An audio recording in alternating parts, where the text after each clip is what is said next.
It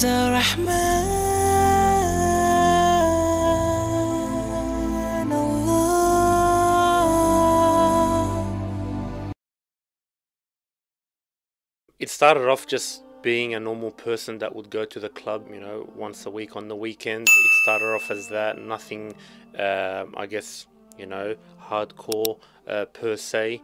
And then slowly, I got poached to actually be a promoter. So that's how it started, you know, that they saw maybe the personality that I had, the people that I was bringing in. So, you know, the management kind of poached me. They said, you know, you might be a good fit, you know, for someone to actually promote our club. And in turn, we'll give you incentive, you know, we'll give you money per head that you bring in, you know, we'll give you free drinks. And that's kind of how, you know, it started, you know. And so back then, you know, you turned 18. You know what, thought, you know what, a bit of extra money on the side would work. You know, you wouldn't have to pay money for, you know, alcohol that people would pay exorbitant amounts of money for. You know, you're kind of the cool guy, you know, people drop your name on the door and in they go without waiting in line. And, you know, that life is glorified, unfortunately, in the West. And unfortunately, you know, that lifestyle, it dragged me in from about 18 to about 24. And I guess as every year progressed, I moved on to different things, you know, so other opportunities open up as they would working in a particular industry. You know, from clubs, it turned into concerts. So, you know, whenever they had like Usher or Chris Brown come out, you know, these bigger concerts would ask me to promote for them. Unfortunately, along the way, you know, I did get caught up in different vices. You know, so, you know, you had, unfortunately, you know, drug abuse, you had alcohol abuse, you know, there was gambling, and obviously the other vices that come along with this lifestyle. So, subhanallah, yani, it came to an end at the age of 24.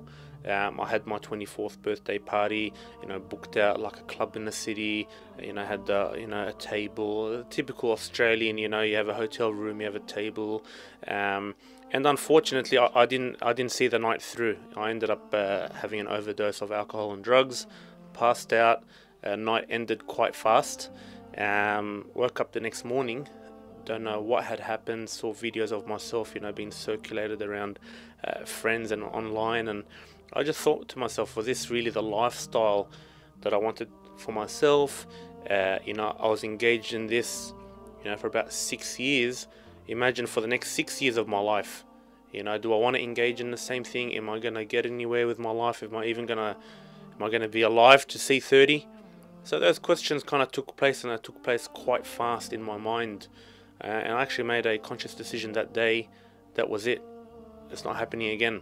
You just deep reflection, very deep reflection, you know, in that one day. I just made the decision, you know what, cold turkey, I'm not doing it again. Alhamdulillah, yani from then Allah subhanahu wa ta'ala positioned me with good brothers, good environment, and then opportunities opened up in the da'wah, and that's kind of where yani Allah subhanahu wa ta'ala may have used that skill set, you know, calling people to haram per se, now calling them to khair, you know, calling them to feed the poor and needy, to visit the sick in hospital, visit the elderly in the nursing homes, you know, be involved in different institutions. Alhamdulillah, like I teach at one of the largest Quran colleges in Australia, involved in a Quran project. So I feel like Allah subhanahu wa ta'ala took me through this journey in His ultimate wisdom, and allowed me to see the other side. Unfortunately, I knew a lot of people that never saw that side. That unfortunately passed away in that scene. So, alhamdulillah, I'm very grateful.